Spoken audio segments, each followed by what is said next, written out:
And we welcome a very special guest in to join us. Lou Hague is here, the president of the Virginia Beach Restaurant Association. Debbie, thanks for joining us on the day before the 4th of July. Yes, exciting. It's exciting for all of us. I know, and I'm assuming it's a very exciting weekend for restaurateurs in Virginia Beach. Just how impactful is this weekend? So this is make it or break it. You know, if we have bad weather, it can really hurt a lot of our restaurants out there.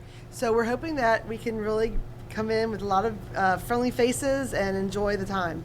I'm assuming bad weather, typically we think rain. We don't want rain. But this heat probably also presents challenges, I would imagine. But I think it's a little cooler on the ocean front. I know when I drove out here today, I was like, it was better at the ocean front. I don't know if it was time or distance or whatever. It definitely a breeze out there, and our meteorologists have been saying that as well. I know for me, I grew up in Virginia Beach, and it was not infrequent that we would be on either the ocean front or Chicks Beach.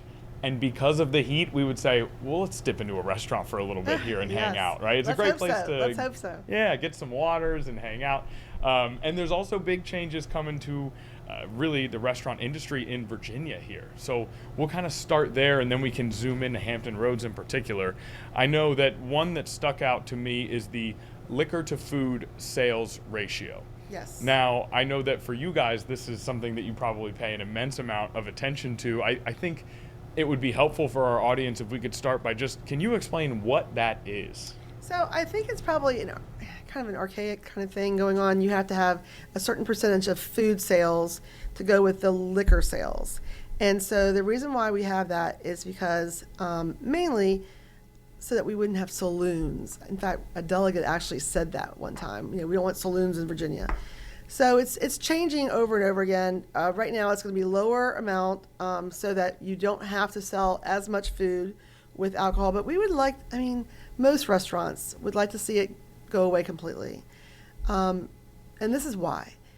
Bars will sell food really cheap so that they can have and make that liquor ratio. And because of that reason, they sell it for really, really cheap, and then people don't go to restaurants that can't do that. So that's a problem. But it's something that they're working on more and more, and at least it's something that's going in the right direction. So the percentage is going lower so that we actually do not have to sell as much food. And so those places like a bar in off of 21st Street won't have to sell as many food items and sales.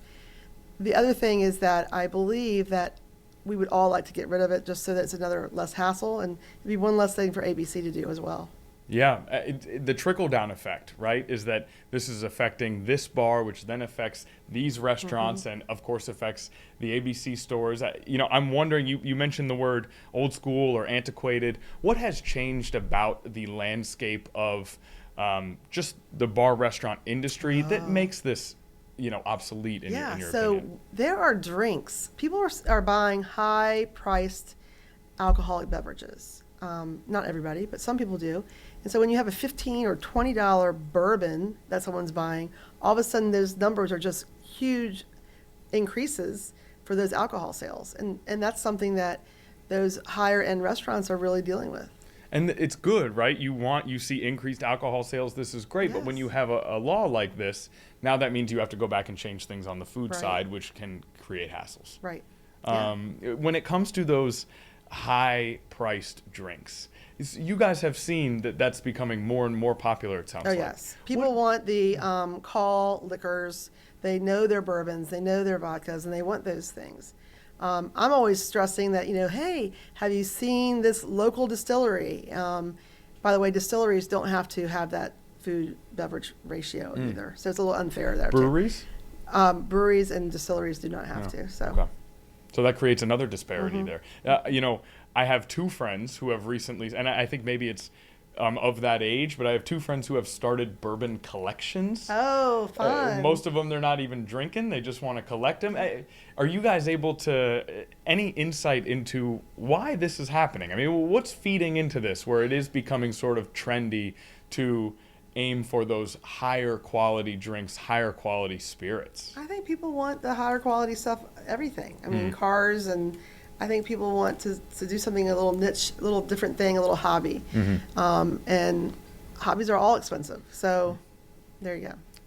As you've seen those high quality spirits sort of rise up, are there less people who are just ordering, well, I want a well rum and coke, or is that group still there, but just you have growth in the other group? Yeah, they definitely are there. It matters what restaurant, where they are, and I have lots of restaurateurs. I contacted everybody this past week to find out what their thoughts were on things, and they said, yeah, people are coming in to get those, even at the smaller places, they're coming in to get high, priced liquor. Yeah, I want to extend that to food maybe. Have you seen any noticeable food trends that you could speak to here? Certain dishes that are being ordered maybe a little more in the last 5-10 years? It's interesting. We thought that some of our higher price items were being sold because it's a great entree and things like that. I know a lot of other places feel the same.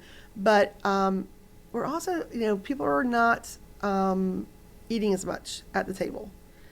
They are not enjoying themselves at the table as much as they should be. They're distracted. They're on their phones.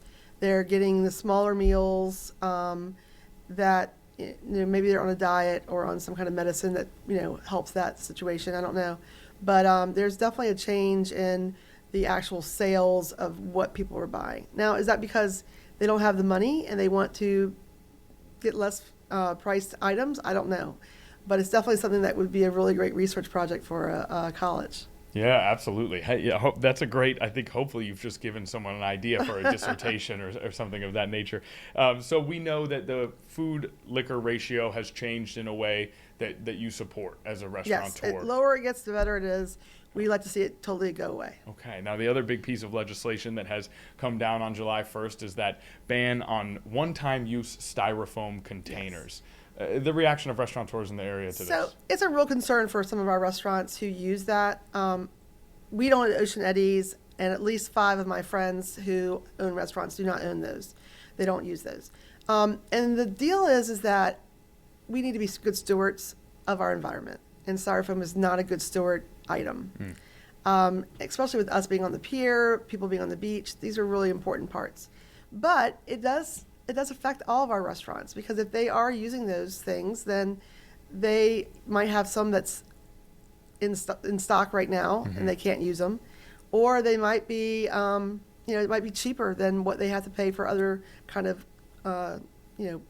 things that they would use for food. So right. It's more cost effective. Well, costs are just everywhere right now. Yeah. Costs are just everywhere. So this is just one more cost on restaurants that we're seeing now. From within the industry, what's a hidden cost in 2026 that maybe people who don't work in the industry don't see or don't realize? Well, payroll, of course, is huge. I mean, that's a big one. But everything that gets fixed, it's unbelievable the amount of money that we are using for ACs and water and the dishwashers and all those things that we are spending money on. And it's a lot to get fixed. Those very costly. So that's definitely a hidden. And there's not a lot of people that fix the things. So that's even worse, because we can't get them out there. Right. You mentioned something earlier that I hadn't planned on asking you about, but now that you mentioned it, it's something that we cover, especially when it pertains to kids and schools. But you mentioned phones, the ubiquitous nature of the smartphone. Yeah. And it seems as though that's impacting your industry as well. Can you expand on that a little bit? What are you guys seeing in regards to how the phone is impacting the restaurant industry? So, yes, I think that phones are a great tool for everyone. I think that's important. But I also believe that we need to sit at the table, enjoy the food, enjoy the people that we're with, and have conversation. And I think too often people think they can just converse on Facebook and Instagram. And really, you don't get that back and forth when you're talking to people. And if we talk more, I think we'd be better off as a city and a government too. Yeah. And for so long, a restaurant was the place where you could break bread and talk with friends and family and kind of, when you go back to the house and you're watching TV and everybody's doing their own thing sometimes, but then you go to a restaurant and we're spending this time together. That's how it was for my family. We used to go to Fuddruckers and have that time. And so you hate to see that go away. With the presence of phones, hopefully it can open back up. So Ocean Eddies is on the pier, and it's a beautiful view. And so the people, they want to go sit next to the water. And then you see them there, and they're on their phones. And I'm like, the old teacher comes out of me. You know, I was a teacher for 30 years, and I'm like, hey, look at the water. You know, like, right. So I know people are kind of irritated sometimes when I do that, but it's so important. I think people are just so entranced in their phones, and they just are so used to doing that, right, that they kind of forget where they are. And we're gonna sound like you said, maybe the old guys a little bit here, and I'm certainly not immune. You know, I'm not immune at all from getting into the phone too often. Yeah. Right? But you mentioned the oceanside view. A lot of times it'll be take a picture of it, post that picture, and now you're back on the phone instead of looking at what you just posted. Yes, it's be there in the for you moment. to enjoy. Be in the moment at the restaurant. Be in the moment with your family. Yeah. Be in the moment with your friends. Even dates. I mean, so sometimes it's like a couple they're dating, and it's the same problem. So. Yeah, and I catch myself all the time where I'm looking at the phone and I'm like, what are you doing? You're hanging out at a friend's house watching the World Cup. Why are you on your phone? So it happens to all of us, but definitely something to strive for. I want to go backwards in time a little bit here. Another thing that we covered extensively is there was some violence at the oceanfront later in the springtime. Yep. And the response by the city to that violence was to install essentially a 2-week curfew that obviously fell during a time when most people would be going out to have dinner. Yeah. How impactful was this for the Virginia Beach Restaurant huge Association? Impacts. Yeah. So I talked to about, there's quite a few restaurant owners recently this week, and they are all down in sales, every single one of them, anywhere from 6% to 13%. And that's not just the oceanfront, but also restaurants on Shore Drive. A person that has a restaurant on Atlantic and on Shore Drive said it was 7% on Shore Drive and 13% in the oceanfront. And what happens is when a curfew happens, people think we're closed. They think it's dangerous, and those are big problems. And yes, it could be dangerous. There were 2 issues of gunfire on Atlantic Avenue, not too far from my actual restaurant. So it is a concern, but golly, I mean, it just crushes our industry, and there's just so many crushing things right now for our industry, such as payroll, such as the little styrofoam, getting rid of that, the litter tax that we have, the meals tax, which is a big one, and definitely is making people not go to eat. And in the city of Virginia Beach, it's now 12% when you add the 2 6% taxes on top of each other, which obviously doesn't help. I just had 2 friends send me receipts from New York City, what we think of as being the most expensive place in the world, probably, or at least in the United States. And our meals tax is, I think it's 2.8% less. I think it's like 8% in New York. So we are we're on this edge right now, and it's going to hurt us. And so it's really just to our industry. It's not to retail, it's not to other industries. It's 12% to restaurants, and that's a problem. And on top of that, we're paying credit card fees like we've never done before, because everyone pays by credit cards. And so we're not only being charged for the amount of sales items that we have, we're charged credit card fees on our tips. Right. And on the taxes that we send to the Virginia Beach and to the state. So we're paying the taxes, but we're also paying credit card fees on those taxes. So we're hoping for a dealer discount with that as well. Yeah, and I know you guys are working on those things, and it's one of those, you guys are fighting all these battles. There's a lot of battles. Out of nowhere in the late spring, another battle pops up to try to fight. So, I know the challenges are immense. We'll also, on the flip side, we look at something like Point Break Fest last weekend. How does something like that help?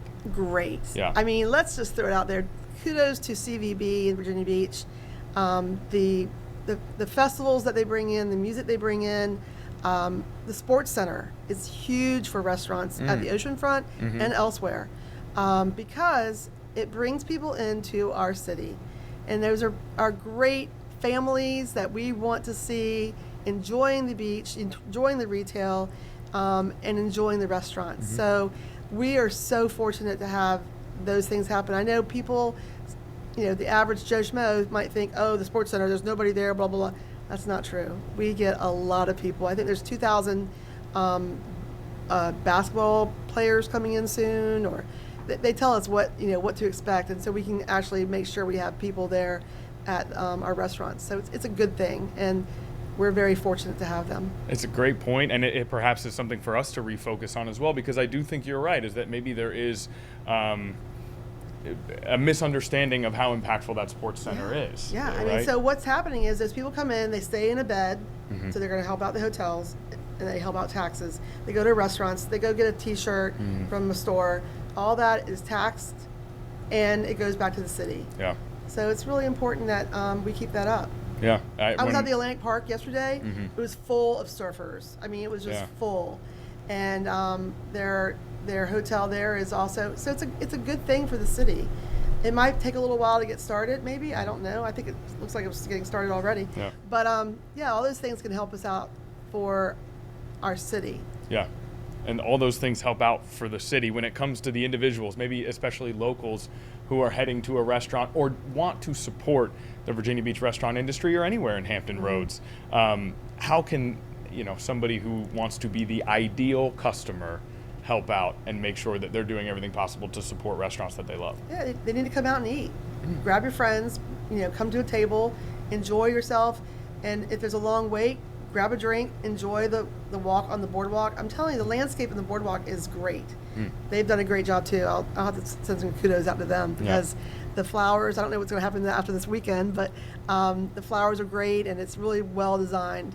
So do that. There's like a new pedicab service, which is called Pinkies. Okay. And so you can actually get into this little pedicab, and they can drive you around to a couple different restaurants. So come down. This is your backyard. This is your backyard, so come down and visit it. Yeah, absolutely. Now, for Debbie Lou Hague, when you go to a restaurant, you sit down at the table, and the waiter or waitress comes up and says, "What can I get you?" What's your usual? What's your drink order? What's your food order? I always ask them what they think I should have. I like to have someone else choose my stuff, but it's usually I love a great rum drink, and I love frozen daiquiris and stuff like that. But I also love seafood, especially something that's local. Oysters. I mean, our oysters are great, and we actually are so lucky to have that here. And from the beginning, 1607, when they got oysters right from the beach. So, it's good stuff.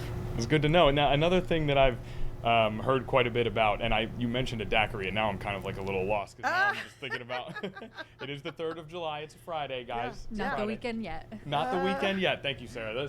That's why Sarah's elite at production. That's good. Keeps us on track here. Well, Sarah, you live in Virginia Beach as well. Do you have any questions? We'll bring you in and see if you have anything that you want to ask. I know you are no stranger to the restaurants around here. I feel like you've covered quite a bit. You covered the new laws, the curfew, that was a big one, and then the holiday weekend, of course. Do you think, what kind of crowds are you expecting this weekend? I hope we have a lot of people there. I know people don't like parking. I know the convention center has some openings over there. I hope everyone got their Virginia Beach voucher, which is a great thing. It's $50 free parking, and so that's wonderful. And I hope that people do come down to the beach and enjoy themselves. We're so lucky, because people from all over the world come here, and we haven't seen those tourists like we have in the past. There are. Why do we have the sales down? I'm not sure. It could be a whole bunch of things, but I believe this weekend our hotels are full.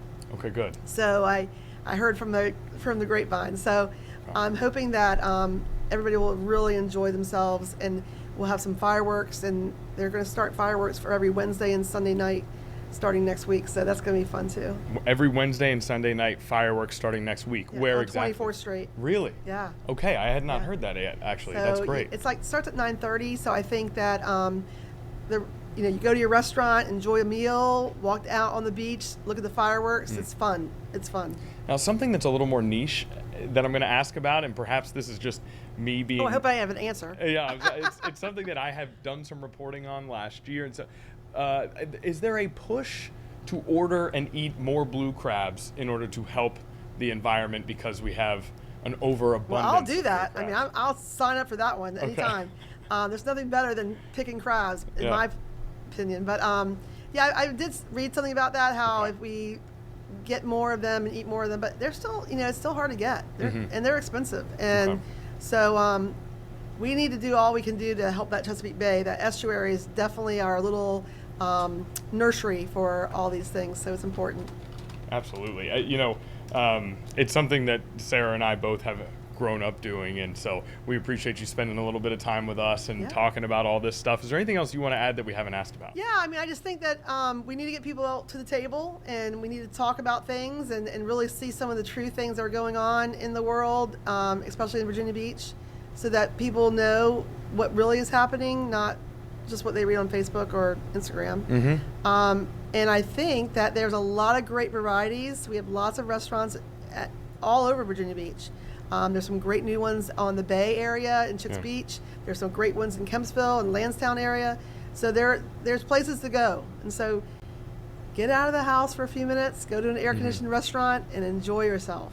Okay, wonderful. That sounds great. I'm down in the Chicks Beach area where there's that sort of triple threat right there, all in a row. So it's been wonderful, especially during the summertime. And, great success to you guys this weekend and beyond. And thanks for spending a little bit of time with us. Thank you for having me. That's great. Of course. And next time that we get some new laws or some new events. Oh gosh, I don't want more laws. That's my biggest concern is craziness. It'll be craziness. We'll bring you on either way though, if you don't mind. Good. Yeah. Debbie Lou Hague, Glad to be here. President of the Virginia Beach Restaurant Association, joining us for a little bit today on such a big weekend for the restaurant industry in Virginia Beach. Perhaps take this as a sign to get out there and go get something to eat if you're able to afford it, get something to drink, and as we said, enjoy your surroundings while doing so.